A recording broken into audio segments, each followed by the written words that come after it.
किती कुठे कुठे आम्ही खरंच 2 मिनिटापूर्वी येऊन गेलोय. एक आमचाच माणूस कॅमेरासाठी आत उभा केलाय. हे बघा, हे आहेत अमुक तमुकचे ओंकार जाधव. आणि या आहेत स्पृहा जोशी. थँक्यू. नमस्कार. हे आमचं घर. कुठे आलो आपण आता? आपण आज माझ्या पुण्याच्या घरी आहोत. ओके. आणि माझे बाबा. हाय काका. नमस्कार. आणि माझी आई, माझी छोटी बहीण आहे शिप्रा, आणि आमचा कबीर आहे. हाय कबीर. ये तू हाय करणार आहेस का? या काकाला हाय करणार आहेस का? परत ऍक्टिंग नाही नाही नाही. त्याचं असं आहे की तू असशील स्पृहा जोशी. तुझ्या घरी. हे माझं घर आहे. मी माझ्या घरी. पण असं छान घर आहे आमचं. मी तुम्हाला घर दाखवते.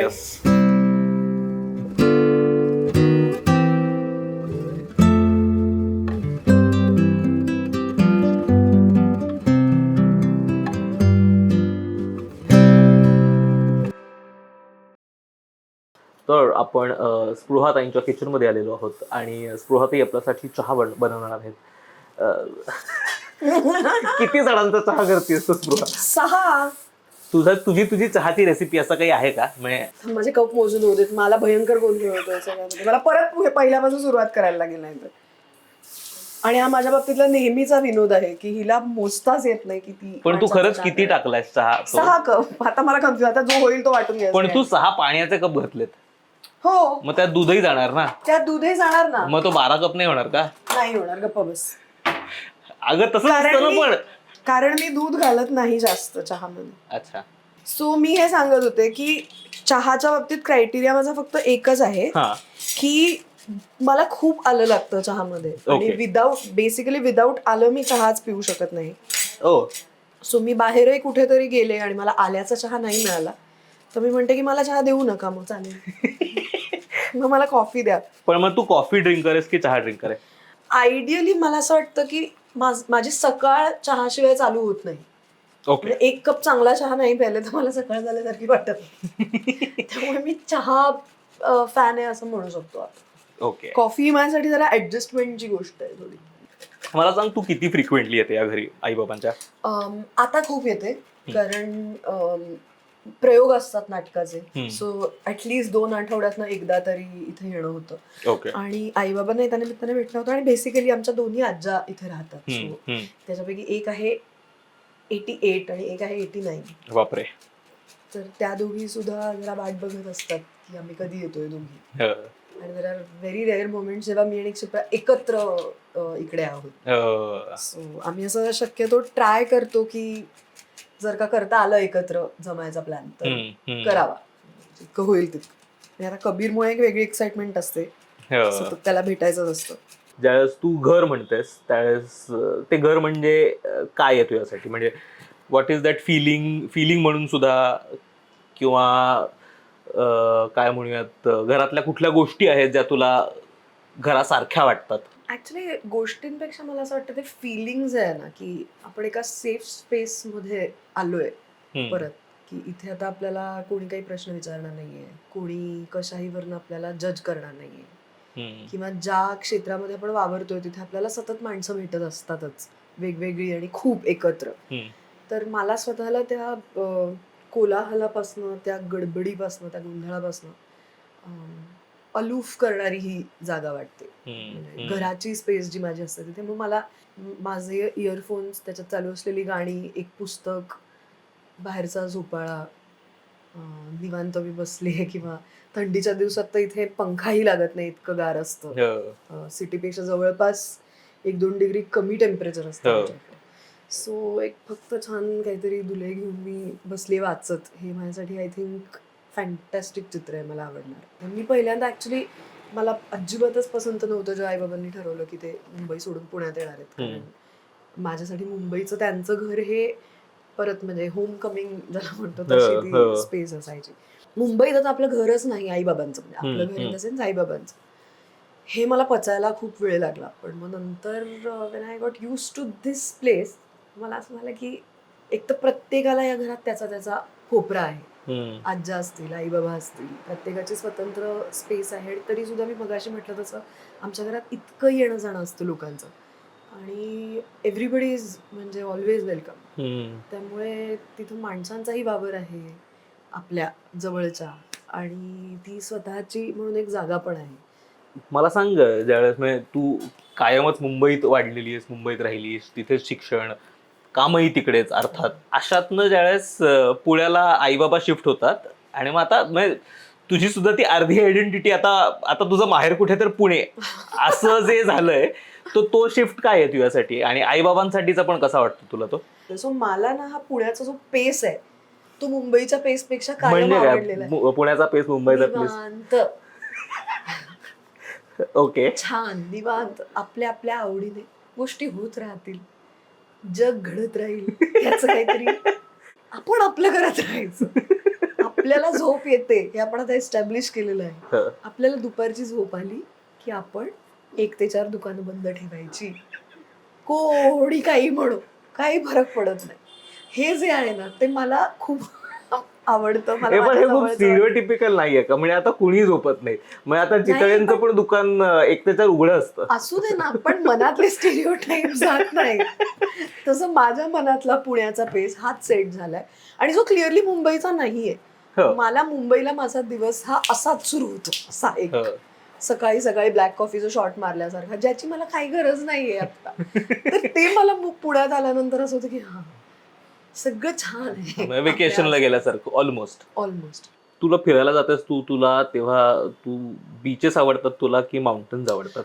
तुला मी आता गंमत सांगते, मी बीचेस आवडतात असंच म्हणते कारण मी माउंटन्सवर कधी गेलेच नाहीये. ओ, मी आजतागायत कधीही बर्फ पहाड हे कधीच बघितलेलं नाही. तू बर्फही पाहिलाय अजून? बर्फ मी स्वित्झर्लंड मधला डोंगर बघितलाय, तो आल्प्स का कुठला तो असतो, नाही टिटलिस, सॉरी, दिलवाले वाला, बरोबर नाव घेते ना मी, टिटलिस. बर्फ पडताना बघितलाय पण मी करून दाखवते का? अरे तिथे फोटो लावलाय शाहरुख आणि काजोलचा, पोस्टर लावलाय. हो, आणि मी आणि भरत नाही जे कधीच करत नाही आम्ही ते करून घेतलं होतं आणि तसा फोटो काढून घेतला होता स्वतःचा. इतकं आम्ही कधीच वागलेलो नाही आहोत पीडीए करत आमच्या आयुष्यात. हा, तर आपण माउंटन्स आणि बीचेस तर याच्याबद्दल मी बोलत होतो. माउंटन्सच पाहिले नसल्यामुळे अर्थात माझं उत्तर बीचेस हेच आहे. आणि ऍक्च्युली मी खूप समुद्रकिनारे बघितलेत. म्हणजे आमचं गाव कोकणात होतं किंवा आहे आता आरवली म्हणून. समुद्रावर काहीतरी तुम्हाला वेगळा शांतपणा जाणवतो. त्यामुळे गोवा असेल, केरळ असेल, कोकणातले समुद्रकिनारे असेल, पण मला काहीतरी तिथे आपण आपल्या रूट्स पाशी आलोय असं वाटतं बुवा समुद्रावर गेल्यावर. मग काही नाही करायचं, फक्त तिथे वाळूत पाय घालून फक्त बसायचं, बाकी काही नाही. म्हणजे आजूबाजूला कुणी नसतील तरी चालेल, फक्त ते समुद्राची गाज कानावर पडून जे काही बरं वाटतं असं रिचार्ज झाल्यासारखं होतं. आणि ते मला कितीही वेळा, कोणीही कितीही वेळा म्हटलं ना की उद्या गोव्याला जाऊया, हो असं म्हणेन मी. वर्षात किती वेळा की लोक म्हणतात की नाही आता हे बघितलंय ना, इथे नको आपण. अरे यार, मी सेम माणूस आहे. म्हणजे मला माझे सगळे मित्र ओरडतात की सारखंच काय गोव्याला. माझं असं होतं की अलिबागला जेवढा वेळ लागतो रोड ट्रिपला, साधारण तेवढाच लागतो आणि स्वस्त आहे गोवा, म्हणजे काहीच हरकत नाही. आणि मी तेच म्हटलं ना, मला कधीही उठून सांगा समुद्रात जायचं, मी तयारच असते. आणि आमच्या घराच्या म्हणजे जिथं पूर्वी आम्ही राहायचो तिकडनं 10 मिनिटांवरती समुद्र होता चौपाटीमध्ये, दादरला. सो आजोबा घेऊन जायचे, आई बाबांबरोबर मी खूपदा गेले. मला ते गिरगाव चौपाटी, जुहू चौपाटीचं तितकं अट्रॅक्शन नाहीये कारण तिथे किओसच जास्त असतो. पण आमची जी चौपाटी होती दादरची ती तशी अलूफ होती आणि खूप खूप शांत होतं पूर्वी तर. आणि आता तिथे ते सगळे दगड भराव ते सगळे टाकलेलं आहे, चौपाटी नाहीये. पण पूर्वी ऍक्च्युली आपली गोवा किंवा अलिबागचे जसे समुद्र असतात वाळू, ते खूप पूर्वी असेल. म्हणजे माझ्या लहान 5 वर्षाचं वगैरे असतं ना, मला आठवतंय ते सांगते. सो 30 वर्षापूर्वी.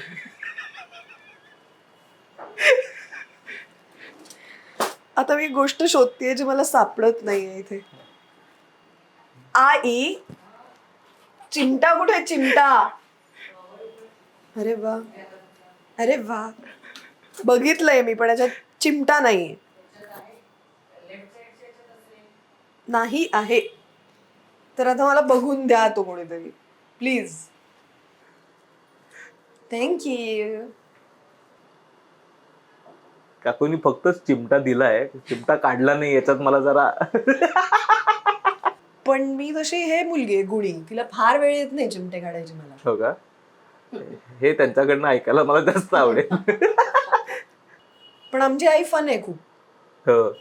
बाबा पण आहेत, आई जास्त आहे.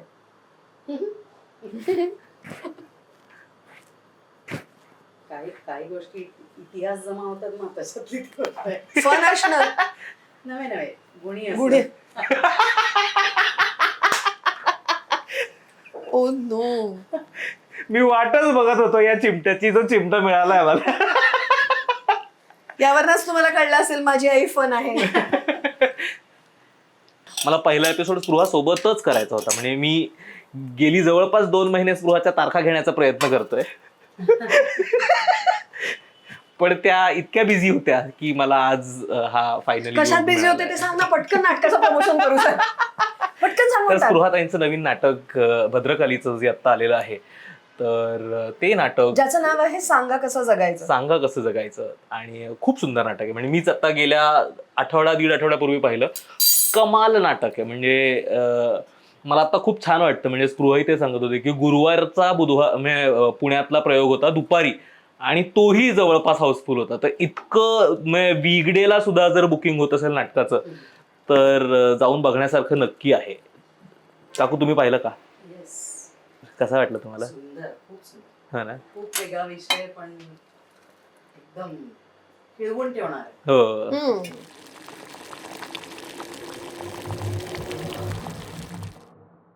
तर असं आपण स्पृहा त्यांच्या हातचा चहा घेऊन, जो ऑलमोस्ट आम्ही संपवलाय, आणि आता त्यांच्या गार्डन मध्ये फील घ्यायला म्हणून आम्ही कप घेऊन बसलोय. पण आता गार्डन मध्ये येऊन बसलोय. मला सांग स्पृहा, म्हणजे ऍक्टर आहेस आणि तुम्ही सतत एक काहीतरी कॅरेक्टर पोर्ट्रे करत असता फॉर कॅमेरा, आणि मग लोकांना जी एक स्पृहा माहिती आहे, कारण मला जी स्पृहा माहिती आहे ती कदाचित लोकांची जी अशी एक गुड गर्ल इमेजवाली स्पृहा आहे, ती गुड गर्ल नाही असं नाही, पण खूप वेगळी आहे ती. तू खरी असलेली स्पृहा आणि लोकांना माहित असलेली स्पृहा, यात किती अंतर आहे? अंतर तर आहे. त्यात किती आहे हे जरा म्हणजे त्याचा विचार करायला पाहिजे. पण तू म्हणतोयस तसं कॅमेऱ्यावर लोक जे बघतात किंवा बघत आलेत, हो.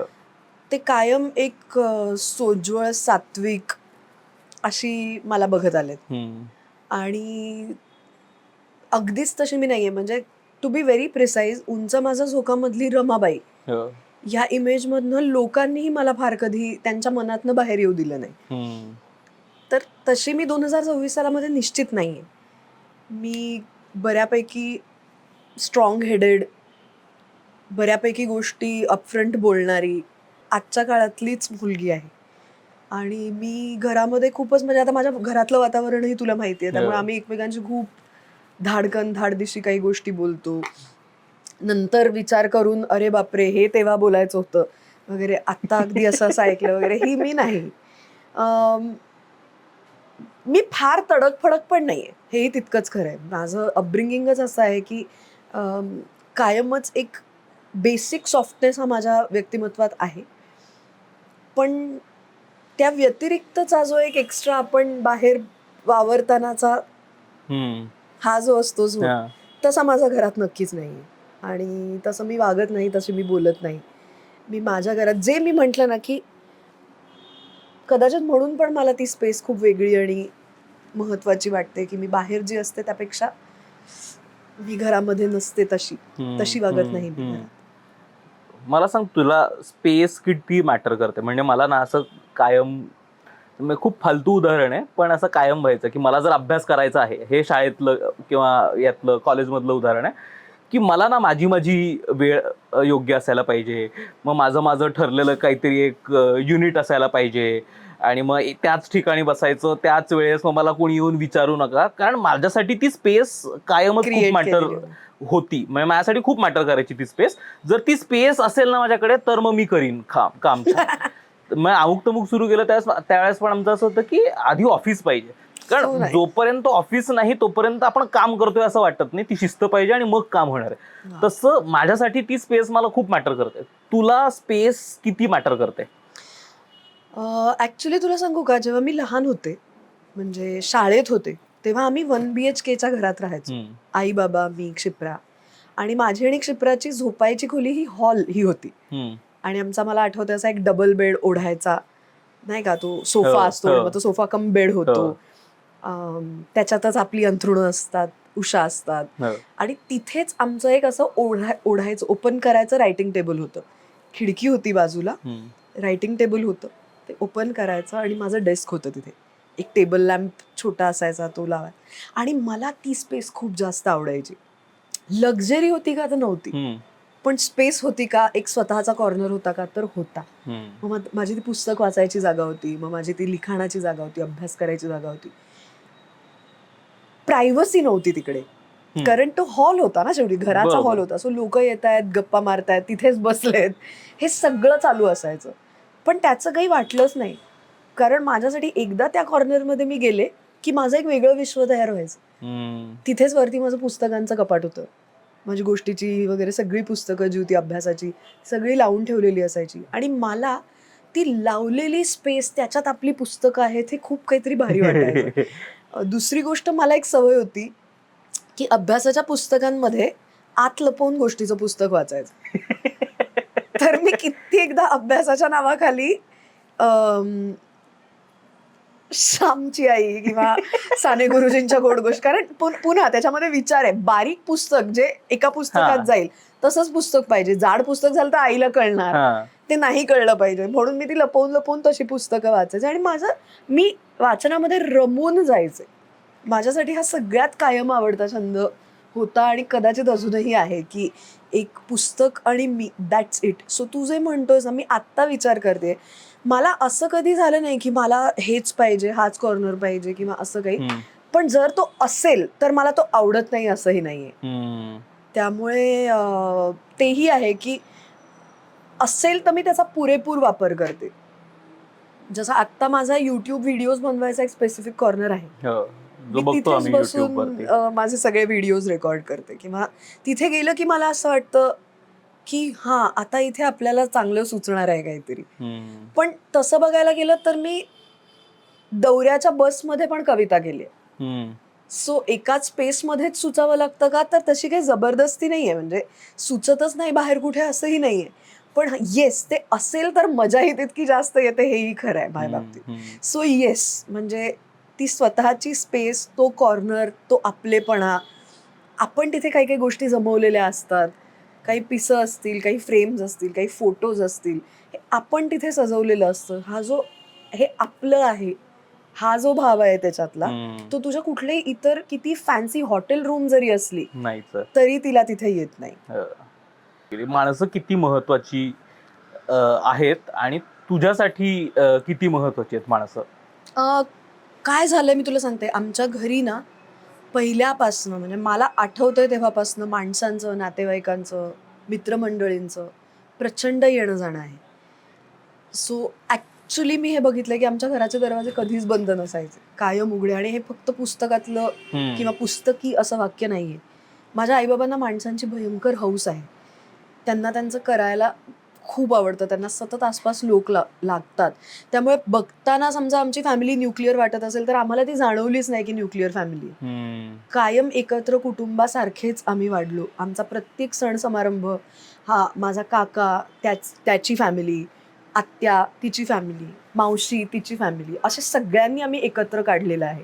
किंवा उन्हाळ्याची सुट्टी, दिवाळीची सुट्टी, आम्ही सगळी जी चुलत आते मामे भावंड आहोत, आम्ही आजही तितकेच कनेक्टेड आहोत एकमेकांशी. आणि आजही आम्हाला चैन पडत नाही एकमेकांशी काही दिवस झाले बोलून. तर हे झालं इनर सर्कल.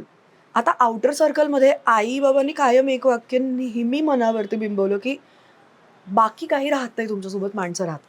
तुमचं बाकी सगळं वर खाली होत राहतं. तुमचं यश असेल, अपयश असेल, पैसे असतील, लोकप्रियता असेल, या क्षेत्रात यायच्या खूप आधीचं मी हे तुला सांगते की कायम त्यांनी हे डोक्यात भिनवलं होतं की एकतर आईचं कायमचं वाक्य होतं ते की का सॉफ्टवेअर पर्सनॅलिटी, आपण पुन्हा तिथे ते कनेक्ट करू, की तिच्याकडनं काही ज्या गोष्टी आल्यात त्याच्यात ते आहे की माणसं तोडायला 1 सेकंड पुरतो, माणसं जोडायला आयुष्य घालवायला लागतं. हे तिची फिलॉसॉफी आहे. त्यामुळे बाहेर कुठेच कोणाला मी काहीतरी खूप धाडकन बोलतेय किंवा मत व्यक्त असं दिसणारच नाही. म्हणजे तेवढा ऍक्सेस फक्त यांच्याकडे माझा, की मला ज्यांच्याबद्दल 100% खात्री आहे की मी काहीही बोलले जगातलं तरी ही माणसं तुटणार नाहीयेत, ही ज्यांच्याबद्दल मला खात्री आहे त्यांच्याच पुढ्यात माझं ते रूप बाहेर येतं बेबी. कारण मला माहितीये की ते मनाला लावून घेणार नाहीयेत. सो माझ्यासाठी सुद्धा जी माझी माणसं आहेत, आता हे इनर सर्कल तर आहेच, पण अगदी जुने मित्रमैत्रिणी जे शाळेपासून आहेत ते आजही तितकेच माझ्या जवळचे आहेत. त्याच्यानंतरची तयार झालेली काही नाती आहेत ती आजही तितकीच घरातली आहेत. सो माझ्यासाठी ते इनर सर्कल आउटर सर्कल असं एका पॉईंट नंतर राहत नाही. प्रोफेशनल रिलेशनशिप्सच्या बाबतीत मात्र मी माझ्या एका पॉईंट नंतर पेरिफेरीमध्ये कोणाला तितका प्रवेश देत नाही. त्यामुळे ते कायमच होत राहिले. माहित नाही मला सवयीनं झालं, जाणीवपूर्वक झालं की आपोआप झालं असं म्हणूया. हे काही मुद्दाम जाणीवपूर्वक झालं असं नाही, पण मला कायम असं वाटतं की या क्षेत्रात लोक, आणि त्याच्यात काही चूक नाहीये, काम असतं तेव्हा 12-12, 14-14 तास तुम्ही एकत्र असता आणि असं वाटतं की अरे ह्याच्याशिवाय विश्वास नाहीये आपलं दुसरं काही. पण जेव्हा ते काम संपतं, हळूहळू तुम्ही आणि त्या इतर व्यक्ती त्यांच्या तुमच्या रिस्पेक्टिव्ह कामांमध्ये बिझी होता, तेव्हा मग नवीन तशीच कुटुंब तयार होत जातात. आणि मग असं होतं की हा ठीक आहे, म्हणजे हे होत राहणार आहे आपल्याबरोबर. हे जेव्हा कळलं त्याच्यानंतर असं झालं की ओके, हरकत नाही, ही माणसं येत राहतात जात राहतात तुमच्यासोबत, आणि त्यावेळेला ते सगळेजण तितकेच महत्वाचे असतात. त्यांचं तुमच्या आयुष्यातलं स्थान हे तितकंच सुंदर असतं, तितकंच महत्वाचं असतं, पण ते कितपत लॉंग लास्टिंग असतं ह्याबद्दल मला कायम शंका राहिली. त्यामुळे ह्या क्षेत्रातही माझ्या मैत्रिणी किंवा असा जो कोर एक हे असतो तो खूप कमीच राहिलाय नेहमी. आणि मुळात मला असं वाटतं की मी एक प्रायव्हेट व्यक्ती आहे बऱ्यापैकी. सो त्यामुळे तो ऍक्सेस मी जाणीवपूर्वक फार कमी लोकांना दिलेला आहे. पण तुला असं नाही वाटत का, म्हणजे आता मला माहित नाही तुमची इंडस्ट्री खरंच कशी ऑपरेट करते, मलाही नाही माहिती,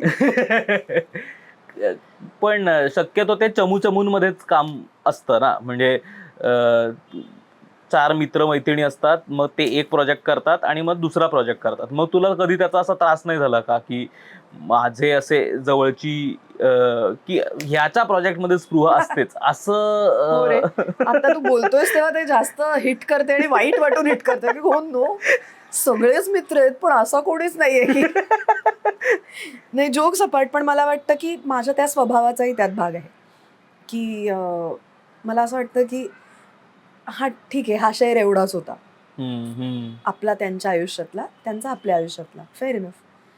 काही मित्रमंडळी अशी आहेत ज्यांच्या बाबतीत मला विचारच नाही करावा लागला कधी. फॉर एक्झाम्पल, आता पटकन बोलता बोलता आठवते सिद्धार्थ मेनन. मी नेव्हर माइंड हे आमच्या दोघांच्याही करिअरच्या सुरुवातीला केलेलं नाटक आहे, पण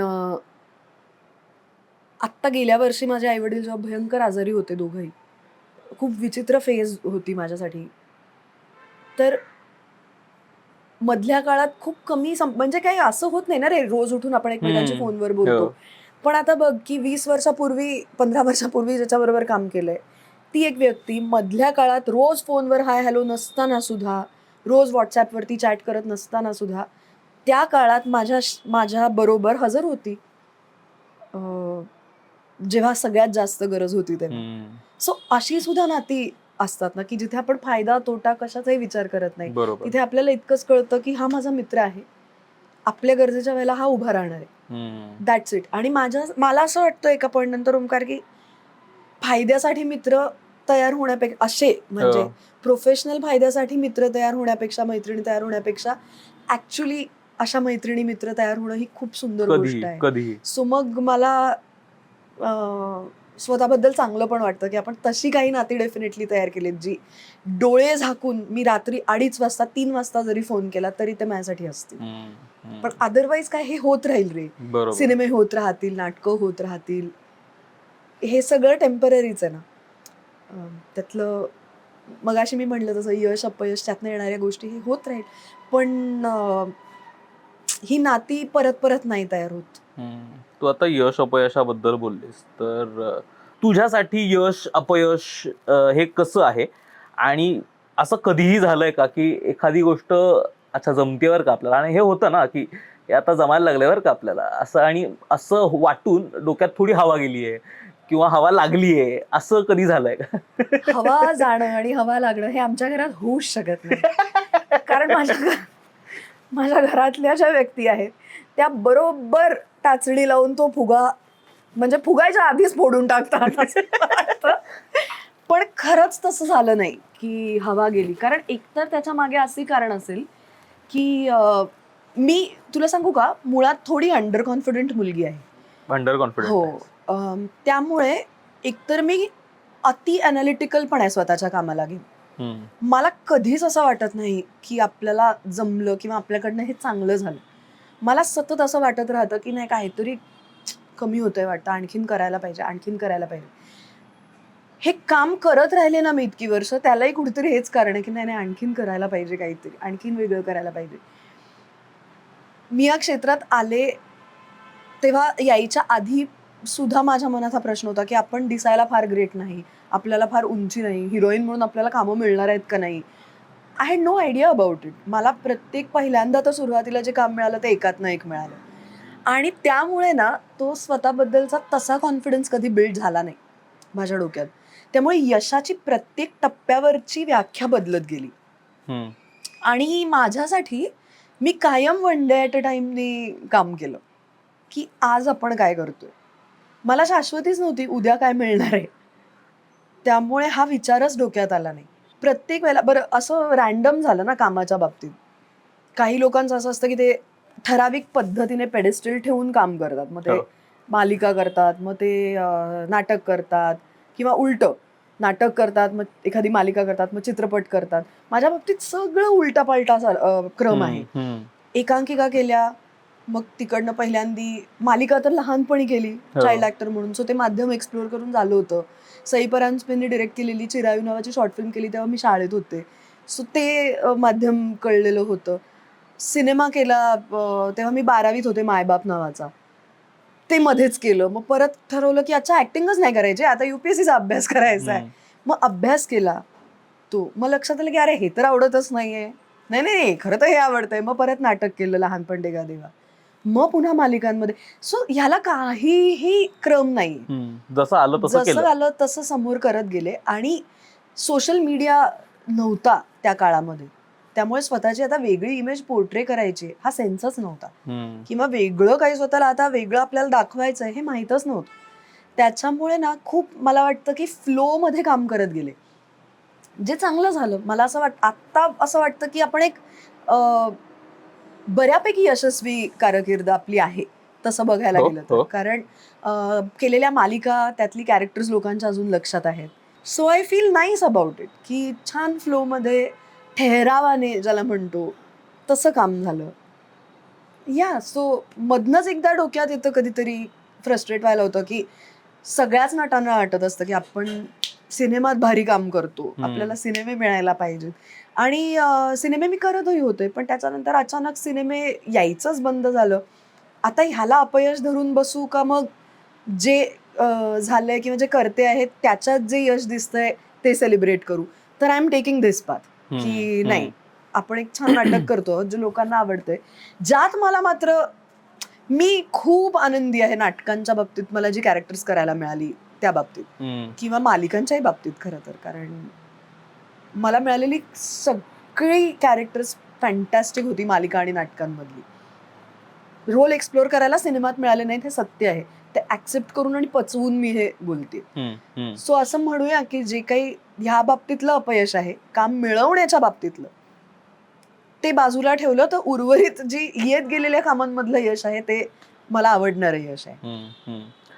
जेव्हा आपण यशाबद्दल बोलतो तसं म्हणजे तुमच्या करिअरमध्ये जितके हायर अप्स असतात तितकेच हाय लोज पण असतात. म्हणजे ते जितकं वर जातं तितकंच खाली पण येतं, आणि ते सायकलच आहे. म्हणजे लोकांच्याच सगळ्यांच्याच आयुष्यात होतं. कदाचित तुम्ही अशा इंडस्ट्रीला एक्सपोज आहात की जिथे इतक्या पटपट पटपट गोष्टी घडतात की तुमच्यासाठी ते कदाचित थोडी ती सायकल फास्ट अँड अप असू शकते. अशा वेळेस ज्यावेळेस तू तुझ्या लो मध्ये आहेस, तू काय करतेस अशा काळात? म्हणजे ज्यावेळेस तुला एकटं वाटतं, म्हणजे तू आता सांगितलंस की सतत आजूबाजूला माणसं असायची वगैरे, पण अर्थात माणसं असली तरी एकटेपणा जो कुठल्याही एका पॉईंटला वाटतो, ज्यावेळेस असं वाटतं की आपण हतबल आहोत, आपल्याला काही करता येत नाही किंवा काही करण्याची इच्छा नाही आहे. एकतर असा कुठला पॉईंट तुझ्या आयुष्यात कधी आला का? आणि जर आला असेल तर तू काय केलंस त्या पॉईंटला? मी मदत घेतली. असा पॉइंट आलाच नाही हे म्हणणं खोटं आहे असं मला वाटतं. कोविड मला वाटतं आपल्या सगळ्यांच्याच आयुष्यात वेगवेगळ्या पद्धतीने अवघड होता आणि जो माझ्याही आयुष्यात होता, कारण चालू असलेलं काम थांबलं अचानकपणे. मी तेव्हा हिंदीत खूप इंटरेस्टिंग काम करत होते, हो. जाहिराती करत होते, वेब सिरीज करत होते. कोविडच्या अगोदर रंगबाज फिरसे नावाची वेब सिरीज केली. हॉटस्टारवरच्या ऑफिस नावाच्या सिरीजमध्ये एक कॅमिओ केला. अटकन चटकन नावाची फिल्म केली. क्लास ऑफ 83 सारखी एक नेटफ्लिक्सची फिल्म केली. असं छान चाललं होतं आणि सडनली एक पॉज आला, ज्या पॉजसाठी मी तयारच नव्हते. आणि तो पॉज असा नाही आला की काम थांबलं ना, तेव्हा नाटक चालू होतं ना तेव्हा बाकी काही चालू होतं. तेव्हा मी शिस्तीत मदत घेतली. आसपासच्या माणसांची मदत घेतली, जी जवळची आहेत त्यांची घेतली, मित्रमैत्रिणींची घेतली, काउन्सिलरची घेतली. मला वेळ लागला स्वतःला त्यातनं बाहेर काढायला, पण मी अस्वस्थ व्यक्ती आहे खूप. मी चळवळी व्यक्ती आहे.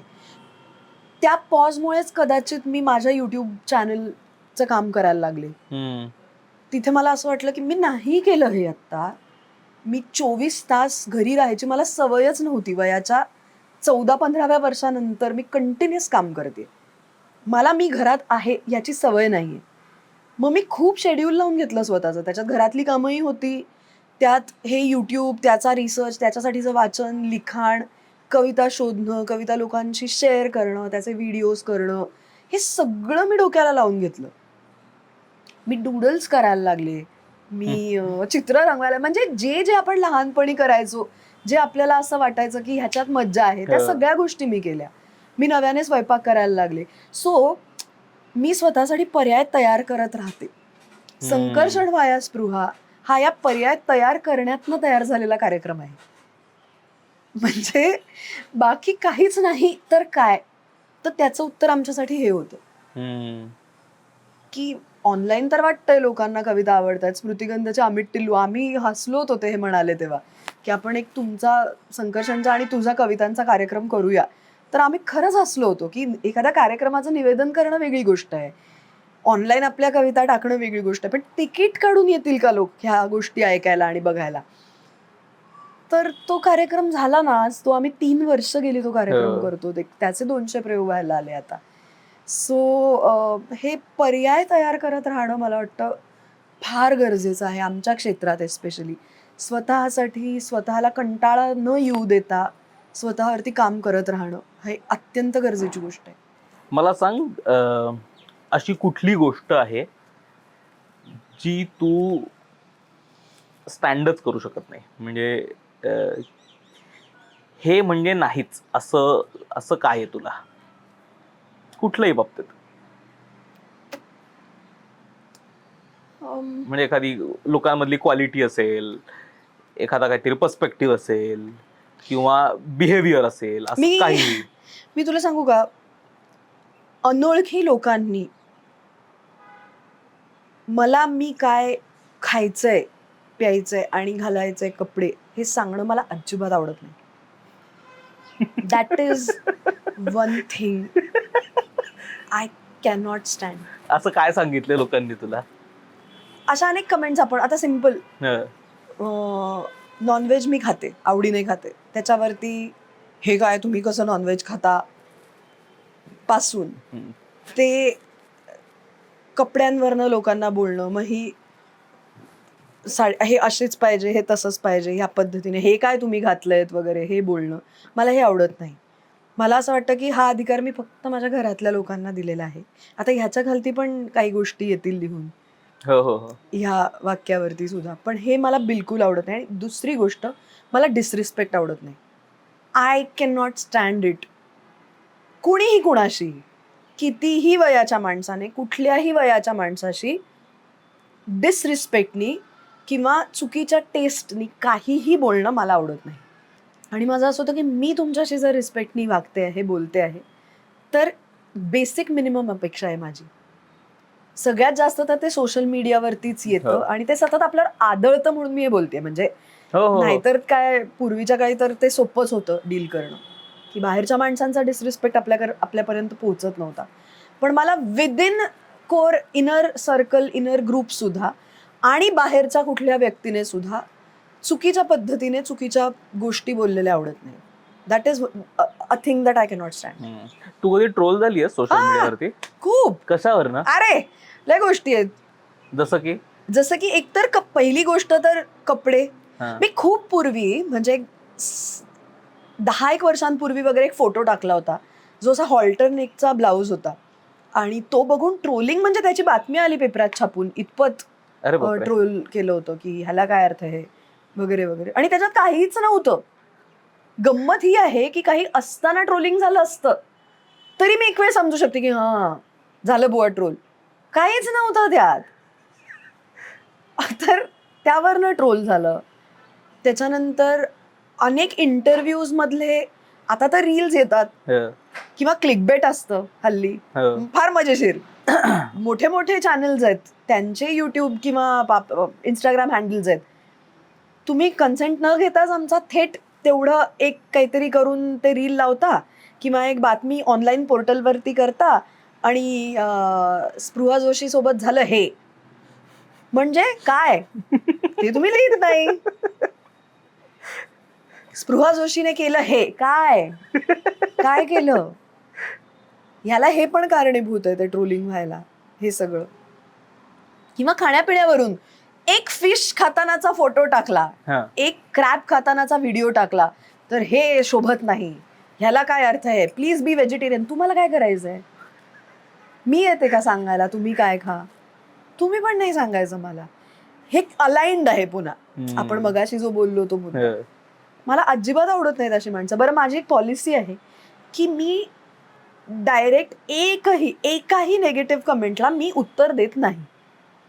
कारण मला असं वाटतं की मी माझी शक्ती किती खर्च करू आणि का खर्च करू या गोष्टींवरती. पण तुला ते अफेक्ट नाही करत? करतं, थोडा वेळ करतं, मग माझ्या डोक्यात ते प्रोसेस होतं. आता तर त्याचं थोडासा, म्हणजे ते त्याचं प्रमाण आता इतकं वाढलंय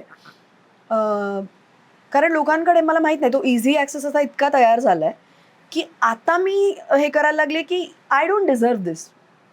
त्यामुळे मी ते हाईड करून टाकते किंवा त्या व्यक्तीला ब्लॉक करून टाकते. मला काहीही फरक पडत नाही एका पॉईंट नंतर माझे नंबर ऑफ फॉलोअर्स खरंच किती आहेत. मला हे नकोच आहे. मला खूपदा लोक विचारतात की तू उत्तर का नाही देतेस या गोष्टीवरती. काय करू उत्तर देऊन? माझी बुद्धिमत्ता किती शार्प आहे हे मला तुम्हाला उत्तर देऊन नाही सिद्ध करायचंय. त्यापेक्षा मी ते ब्लॉक करीन. तुम्ही पुन्हा येऊ, एवढं तुम्हाला मी आवडत नाहीये की नाही, तुम्ही येऊच नका बघायला मी काय करतेय ते. मला जे वाटलं ते मी पोस्ट ऑलरेडी केलंय ना. आता कुठे आहे त्याच्यावरती? छान बोलायचं असेल, प्रेमाने वागायचं असेल, वेलकम. नसेल बोलायचं आणि घाणच बोलायचं असेल तर you are not welcome. You are blocked or the comment is hidden straight away. दिसूच नका मला, दिसू नका, आसपासही दिसू नका, कुठेच दिसू नका. हे बघ, हा तो स्वभाव आहे जो मधनच बाहेर येतो तो. कारण तो राग तर मला येतोच खूप. काय करते तू राग आल्यावर? मला माझा राग ना, एकतर मला राग यायला खूप कष्ट तुम्ही घेतले पाहिजेत असं आहे. म्हणजे आता या दोन कॉन्ट्रॅडिक्टरी गोष्टी मी बोलते असं वाटेल, पण भयंकर राग आणि पटकन येणारा राग याच्यात पण फरक असतो. माझा पटकन आलेला राग पटकन जातो सुद्धा, पण कंट्रोलच होऊ शकत नाही. इतका राग जर का मला यायचा असेल तर त्यासाठी समोरच्याला खूप कष्ट घ्यावे लागतात आणि मग मी फार सॅड होते.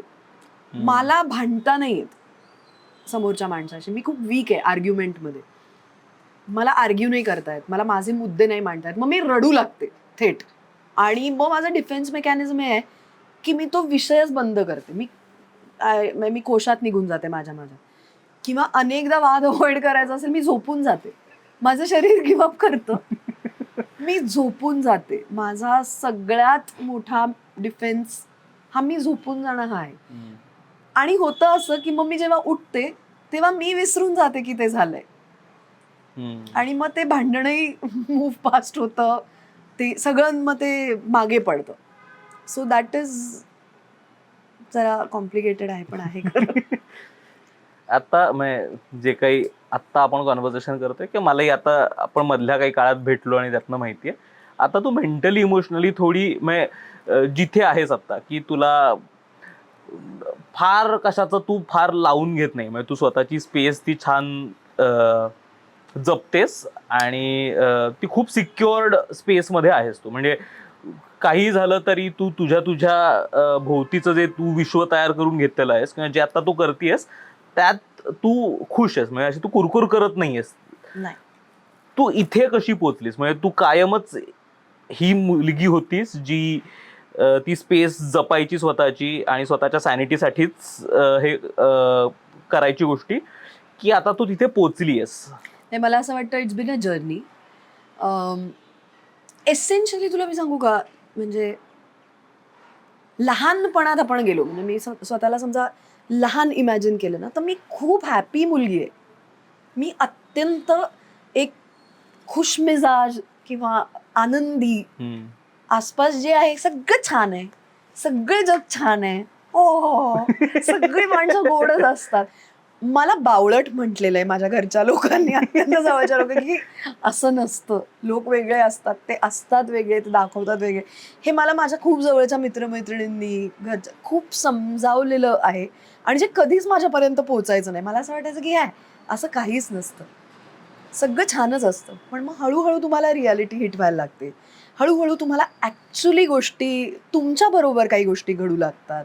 तुम्ही काही गोष्टींमधनं जाता, तुम्ही आसपासच्या भवतालाकडे जेव्हा खरंच डोळे उघडून बघायला लागता, तेव्हा तुमच्या लक्षात येतं की इतकं सगळं पिक्चर परफेक्ट नसतं.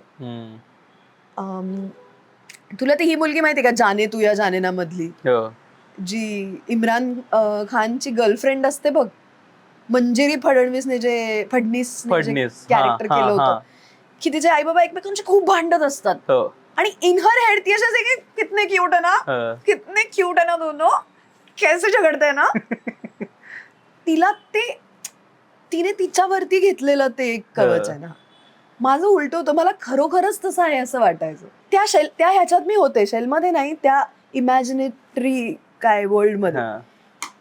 आणि मग तिथनं रियालिटी चेक बसायला वेळ लागला आणि मग तो बसल्यानंतरची जी जर्नी होती ती काही सोपी नव्हती. ह्या गोष्टी आपण बोलत नाही आणि कोणाशी, कशाला, काही गरज नसते त्या बोलायची. मला असं वाटतं की लोकांनाही त्या ऐकण्यात फार काही इंटरेस्ट नसतो. सो ती आपली आपली जर्नी आपल्याला करावी लागते. मला वाटतं प्रत्येक जण कधी ना कधीतरी हा प्रवास करतो स्वतःचा स्वतः. आणि मग पुन्हा जेव्हा लक्षात आलं की आपण एक फारच असं नव्हतो, आपण इतके रडे नव्हतो, आपण इतके सगळं असं काहीच या आयुष्याला अर्थच नाही असं वाटणारे नव्हतो आपण. मग to get back on my toes, तो रस्ता परत सापडण्यासाठी मला तर म्हणजे हे नाव मी घेतलंच पाहिजे. मला असं वाटतं माझ्या आयुष्यातली काही काळ ती फार महत्त्वाची व्यक्ती होती, आणि होती म्हणणं चुकीचं आहे, ते आत्ता प्रत्यक्ष डॉक्टर आनंद नाडकर्णी. माझ्यासाठी डॉक्टर काकांची स्पेस कुणीच भरून काढू शकत नाही. कारण माझ्या आईबाबांनाही काही गोष्टी ज्या माझ्या बाबतीतल्या माहिती नाही आहेत कदाचित, त्या त्यांना माहिती आहेत, काही स्ट्रगल्स त्यांना माहिती आहेत, आणि त्यांनी खूप मदत केली आहे मला त्यातनं पुन्हा स्वतःचा रस्ता पुन्हा सापडवून घेण्यासाठी. सो त्यांचं जाणं हा खूप मोठा लॉस आहे मला वाटलेला किंवा जाणवलेला. पण तू जे म्हणतोयस त्या सॅनिटीपर्यंत पुन्हा येण्यासाठीचा जो स्ट्रगल होता, त्यामध्ये डॉक्टर काका कायम माझ्या बरोबर होते. छोटी छोटी टूल्स आहेत वावरण्याची, बोलण्याची, वागण्याची, जी त्यांच्यामुळे मला कळली, किंवा साध्या साध्या गोष्टींमधनं पुन्हा एकदा ते ग्राउंड सापडणं स्वतःचं, आणि पुन्हा एक कुरकुर न करण्याच्या तरी स्टेजला येणं. आपण हे तर क्लिअर आहे की तो हॅपीनेस काही परत सापडत नाही, पण मग पुन्हा त्या क्षणाची मजा घेणं जे आहे, किंवा त्या क्षणात असणं जे आहे, ते पुन्हा एकदा कुठेतरी मला वाटतं की डॉक्टर काकांमुळे आय रिव्हिजिटेड दॅट, आणि ते माझ्या सोबत आता राहिलं पुढे. मला सांग, ती मेंटल स्पेस जपणं, ती सॅनिटी जपणं किती महत्वाचं वाटतं तुला? कारण आपण ना बऱ्याचदा म्हणजे ज्या पद्धतीच्या आयुष्यात आपण वावरतो आणि इतकं म्हणजे पायात पाय असतं ना सगळीकडे, की आपल्याला सतत घरची माणसं, मग जिथे कामाच्या ठिकाणी जातो तिथली माणसं, मग मित्र काही शाळेतले जुने, मग कॉलेजमधले, आणि मग वेगळं जर लग्न झालं असेल तर मग ती नवीन जोडलेली परत वेगळी नाती. तसं सतत सगळ्यातनं नॅव्हिगेट करायचं असतं. यात आपण स्वतःला कधी म्हणजे फारसं महत्त्व देतच नाहीत. शक्यतो लोक देतच नाहीत. तर याच्यामध्ये स्वतःच्या मेंटल सॅनिटीकडे बघणं, परत परत जाऊन ती दुरुस्त करणं आणि ती स्वतःची परत भरलेली जागा रिकामी करणं किती महत्वाचं आहे? खूप खूप जास्त महत्वाचं आहे, खूप जास्त महत्वाचं आहे. सी, ज्यांना या सगळ्यामधनं सहज नॅव्हिगेट करता येतं ना, मला खूप कौतुक वाटतं त्यांचं. हो. मला नाही येत, हे मला कबूल केलंच पाहिजे. आणि तरी सुद्धा माझ्या घरचे म्हणा किंवा माझे खूप जवळचे काही मित्र मैत्रिणी आहेत ते म्हणा, ते माझ्याशी संबंध ठेवून आहेत हे त्यांचं क्रेडिट आहे, माझं नाही आहे. कारण ती रिलेशन्स चांगली राहिली आहेत, ती त्यांच्यामुळे राहिली. मी एक मात्र करायचा प्रयत्न केलाय, की जितकी होता होईल तितकी ट्रान्सपरन्सी ठेवायचा मी प्रयत्न केलाय, की मला एखादी गोष्ट वाटली, आवडली, नाही आवडली, पटली, नाही पटली, तर या काही लोकांबरोबर तरी मी ते स्पष्टपणाने बोलले. आणि माझ्या लक्षात आलं की दॅट हेल्प्स. माझ्या अत्यंत जवळच्या 2 मैत्रिणी आहेत. मी मध्यंतरी त्यांना समोर बसवून सांगितलं की मला हे नाही आवडत आहे, आपल्यामध्ये जे आलंय ते. हे डिस्टन्स मला नाही आवडत आहे. कारण ते मला अफेक्ट करतंय. आणि आम्ही किती जुन्या मैत्रिणी आहोत, शाळेत शिशुवर्गापासनाच्या मैत्रिणी आहोत. सो ह्यांना मी हे समोर बसून सांगू शकते, तेवढा मला वाटतं की माझा त्यांच्यावर आणि त्यांचा माझ्यावर अधिकार आहे. आणि ते करण्याची स्पेस त्यांनाही मी दिलेली आहे. मी माझ्या काही फार जवळच्या मित्रमैत्रिणींना, आई वडिलांना, घरच्यांना हे माहितीये की त्यांनी सांगायचं आहे मला हे की मी चुकते आता, हे आता बरोबर नाही. टेम्पररीली राग येतो का? तर ऑफकोर्स येतो. आपण उचकतो का त्यांच्यावर? ऑफकोर्स उचकतो. पण तेच आहेत हे आपल्याला बोलणारे. त्यांच्याबद्दलचा राग डोक्यात ठेवून समजा मी राहिले आणि त्यांनी मला तो रियालिटी चेक देणं बंद केलं, तर जे होईल ना ते इरिव्हर्सिबल असेल असं वाटतं मला. सो तो अधिकार आपण काही लोकांना आपल्या बाबतीतला द्यायला पाहिजे, की हे चूक आहे, हे नाहीये बरोबर आत्ता. पण मग भांडायचा पण अधिकार आहे आपल्याकडे. मग भांडावं तेवढ्यापुरतं आणि मग परत ते रिकन्साईल करून टाकावं त्या गोष्टी. सो त्या गोष्टीकडे लक्ष देणं आणि त्यातनं नॅव्हिगेट करणं ही अत्यंत अवघड गोष्ट आहे. रिलेशनशिप मॅनेजमेंट मला फार कधीच जमली नाही. ते मी सगळं क्रेडिट या लोकांच्या पारड्यात टाकते की आमची नाती टिकून राहिली कारण ते तसे होते जसे ते आहेत. नाहीतर मी फार सोपी मुलगी नाही डील करायला. हे फॅक्ट आहे. मला फोन हे यंत्र आवडत नाही, त्यामुळे हे तर आवडत नाही. नाही आवडत. काय खोटं बोलतेस स्पृहा? खरंच नाही आवडत मला फोन वाजलेला अरे आता बोलायचंय हे होतं, किंवा रिप्लाय मी पटकन करत नाही लोकांना. हे तुला सोशल एन्झायटी आहे का? हो, नाव यू गेट मी. ही आहे आता ना, हे पण लोकांना फनी वाटतं. म्हणजे असं बोलायला आय हे असं कसं ऍक्टर आहे कसं म्हणेल सोशल अँझायटी आहे कसं म्हणून चालेल त्याने, पण मला आहे. मला नाही करता येत ते मॅनेज. मग काय करतेस तू अशा वेळी? पळ काढते. सगळ्यावरचा उपाय मला झोप आली. झोपून जायचं. आणि मी खरंच दमते ह्या गोष्टीने. मला झोप येते. मला कसं सांगू आता, ह्या पलीकडे मी ते एक्सप्लेन नाही करू शकत. मी दमते फिजिकली.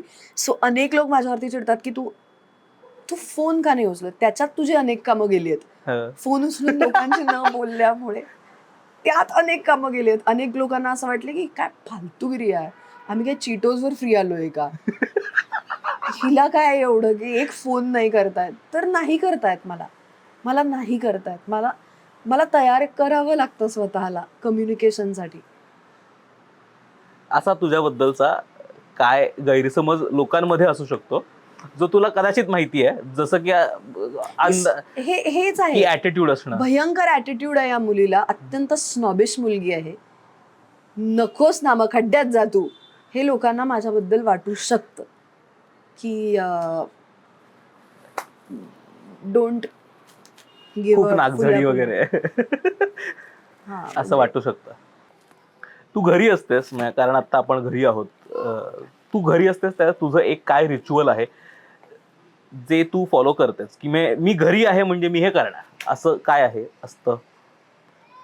मूड आणि वातावरणानुसार बदलतं ऍक्च्युली, पण प्लीज झोप म्हणू नकोस आता, तू घरी आहेस. आय थिंक ते तर गिव्हन आहे असं मला वाटतं की दुपारी जो काही करायची हे तर गिव्हन आहे. पण ह्या घरी आले ना एस्पेशली की दोन्ही आज्यांची गप्पा, हम्म. हे एक रिच्युअल मात्र आहे. दोघींना एकत्र बसवून की दोघींच्या नाही, खोलीत नाही, वेगवेगळं? वेगवेगळं. त्याचं कारण आहे, आमची ही आजी म्हणजे ती त्या खोलीत आहे म्हणून. बाबांची आई माझ्या जी आहे, तिला ऐकू येत नाही. सो तिच्याशी हातवारे आणि वेगळं असं सगळं बोलायला लागतं. आणि तिच्याशी गप्पा मारायची गंमत ही आहे की ती चिकटवया करते लहानपणापासून. हो, माझ्या लहानपणापासून वर्तमानपत्र, त्यातली आवडलेली कात्रणं, लेख, मग ती माझ्यासाठी कात्रणं गोळा करून ठेवते, कारण मी दर 2 आठवड्यांनी वगैरे येते. मग तिने एक गठ्ठा काढून ठेवलेला असतो, ओ वाव. मग तो बघायचा, त्याच्याबद्दल बोलायचं. मग ह्या सिरियल मधला हा कोण हे तिला लिहून द्यायचं. तिने प्रश्न काढून ठेवलेले असतात माझ्यासाठी. आता कालची गोष्ट आहे, काल तिने एक इटलीतल्या लोकसंख्या नियंत्रणाबद्दलचं एक आर्टिकल काढून ठेवलं होतं. मग त्याच्यावर आम्ही बोललो. मग तिने प्रश्न लिहिले होते की मग आपल्या देशात याची काय पॉलिसी आहे. मग ते स्वेच्छामरण आणि हे पर्याय याच्यासाठी योग्य आहेत का, असे भलते भलते विषय बोलतो आम्ही. हे अनबिलिव्हेबल आहे की नाही, पण हे आहे. आता तिने परवा लोकमान्य टिळकांवरती एक कोणीतरी लेख एका वर्तमानपत्रात लिहिला होता पुस्तकाबद्दल. एका ते पुस्तकातलं कात्रण तिने काढून चिकटवून ठेवलं आणि मग तिने माझ्यासाठी प्रश्न लिहून ठेवला की या विषयावर एखादं नाटक का नाही करत तुम्ही. तिने माझ्या नाटकाची जाहिरात पाहिली आणि त्याच्यावर 60वी नाट्यकृती असं लिहिलंय ना ऍडमध्ये. तर ती मला म्हणली एवढी 60 नाटकं करतात, तर हा खूप मोठा विषय आहे लोकमान्य टिळक, ह्याच्यावरती का नाही करत नाटक, तू सांग हे निर्मात्यांना तुमच्या वगैरे. हे आम्ही चर्चा आमच्या चालू असतात. ह्या आजीकडनं म्हणजे आईच्या आईकडनं तिने मला क्रोशे करायला शिकवलं. सो त्या सगळ्या गप्पा. मग ती सारखी काहीतरी विणत बसलेली असते. तिचं माझा एक पॅक्ट आहे की मी माझं एखादं पुस्तक वाचून झालं की मी तिला आणून द्यायचं. मग ती पुढच्या वेळेपर्यंत वाचून ठेवते वगैरे. अशा प्रत्येकीशी त्या दोघींची काय काय गप्पा असतात. So हे माझं खूप आवडतं काम आहे. ज्यावेळेस तुझा रिकामा दिवस असतो त्यावेळेस काय करतो तू? पुन्हा आता हसशील, कारण मी सेम उत्तर देणारच आहे, पण बरं ते नंतर आणते तो मुद्दा. सुट्टीचं माझं ना बऱ्यापैकी आता मी स्वतःला ती सवय लावली आहे मध्यंतरीच्या काळात की थोडा शिस्तबद्ध दिवस घालवायचा, कारण सुट्टीचे दिवस कमी मिळतात. पण तू किती शिस्तीची आहे? अजिबात नाही. मला शिस्त लावावी लागते मारून मुटकून स्वतःला, कारण आळस येतो रे, खूप आळस येतो घरी असले की. खरंय. कारण एकच दिवस माझा मिळालेला असतो, मला असं वाटतं काही करू नये. मग लक्षात येतं की अरे अचानक आळसात गेलाच अख्खा दिवस. त्यापेक्षा मग मी छोट्या छोट्या गोष्टी करते 1-1 तासाच्या इंटरव्हलनी. ते माझ्यासाठी खूप काम करते. मग सकाळी उठले की बातम्या बघायच्या ब्रेकफास्ट करता करता. ते एक माझं रोजचं रिच्युअल असतंच, पण की बातम्या बघणं, सकाळच्या बातम्या. हे मी खूप काका मावशी टाईप एक शेड्यूल असतं माझं की ब्रेकफास्ट चहा घेता घेता त्या बातम्या बघणं. किंवा घरात बराच पसारा झालेला असतो, मग कपडे आवरणं, कपडे लावणं, ही माझी आवडती कामं आहेत आयडियली सगळी. खूप कपड्यांच्या घड्या घालणं आणि कपडे. तुला आवडतं? खूप आवडतं मला, खूप इंडियन आयडलचा एपिसोड बघत बघत कपडे घड्या घालायच्या कपड्यांच्या. स्प्रो कधी येतेस घरी? तुला इंडियन आयडल लावून देतो. मला खरंच हे खूप आवडतं. मला याचा सगळ्यात जास्त कंटाळा आहे. आणि मी छान मला कपाट लावणं इतका कंटाळा येतो. म्हणजे मी हे खोटंही बोलत नाहीये. तुला अक्षय माहितीये ना, अक्षय नर. तर मी मुंबईला राहत असताना एकतर आपण कपाटात हात घालतो, काहीतरी एक 4 कपडे काढतो आणि मग त्यातले 4ही घालून बघतो आणि मग त्यातलं काहीच आवडत नाही आणि 5वं शर्ट अंगावर चढवायचा आणि मग पुढे निघायचं, असं साधारण होतं. मग ते 4चं काय करायचं, तर मग मी ते आता नाही करत असं, थँक्यू, पण ते कोंबायचो डायरेक्ट कपाटात.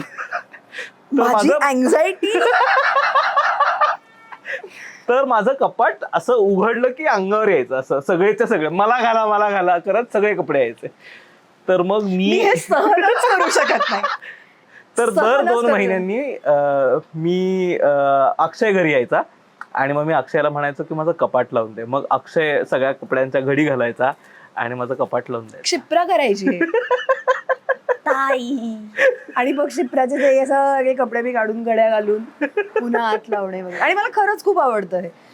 तर असो ते होतं. त्याच्यानंतर पेपर वाचायला आवडतो मला खूप.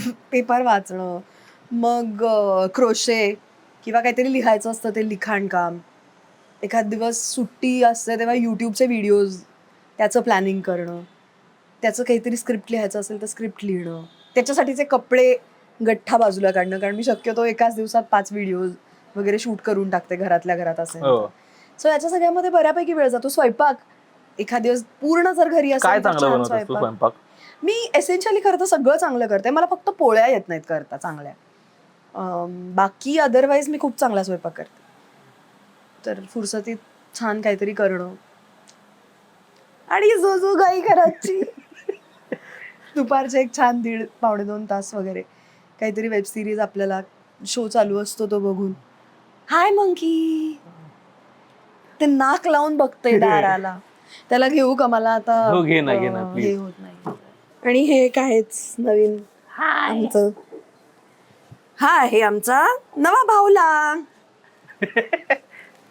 बस काय करताय काका? तुला आता याच्यासोबत बघून लोक विचारणार आहेत की हो. हे कधी झालं? हा आहे माझा भाचा. चहा प्यायला चहा? काकाने. ह्याला मी पहिलं बाळ बघतोय त्याला चहा माहितीये शब्द, म्हणजे मोजून 4-5 शब्द त्याच्या हो, डिक्शनरीत, आणि पण चहा आहे. तो जेव्हा पहिला शब्द बोलला तो होता चहा. यावरून तुला आमच्या घरात लोकांना चहा किती आवडतो ते कळलं असेल. काय बरं, फुलू कुठे? फुलू फुलू फुलू फुलू फुलू कुठे? फुलू आता ऑन कॅमेरा पचका करू नकोस. तर असं आहे सगळं. शिप्राचं आणि तुझं नातं कसं आहे? मी तुला सांगू का, ते एवढंच बाळ मी बघितलेलं आहे. त्यामुळे मम्मम भूक लागली? आता मम्मम करायची. तर ते खूपच इंटरेस्टिंग नातं आहे. आम्ही दोघी भांडलोच नाही कधी काय एकमेकींबरोबर. म्हणजे तू 2 बहिणी भांडल्या नाही हे शक्यच नाही. तू खातर जमा करू शकतोस. आम्ही दोघी एकमेकांचे अजूनही भयंकर क्लोजनेट आहोत. आणि आता तर मे बी थोडं जास्तच असेल, कारण कबीरमुळे रोज कॉल होतो.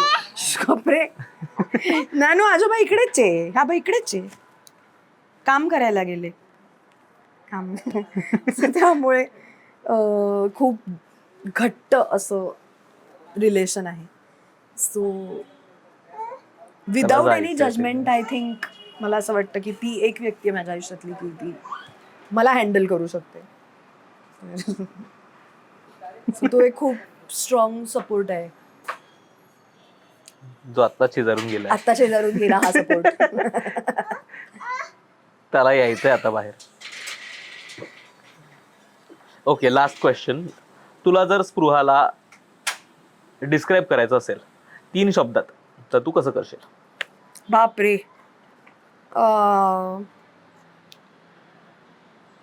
अवघड आहे रे. मी हा विचार कधी केला नाही की 3 शब्दात स्वतःला डिस्क्राईब करायला लागेल वगैरे.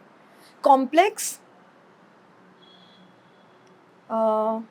एवढंच आठवतंय मला स्वतःबद्दल. 3 शब्द तुझ्याकडे, तेवढी शब्दसंपदा, तेवढी डिक्शनरी नक्की आहे तुझ्याकडे.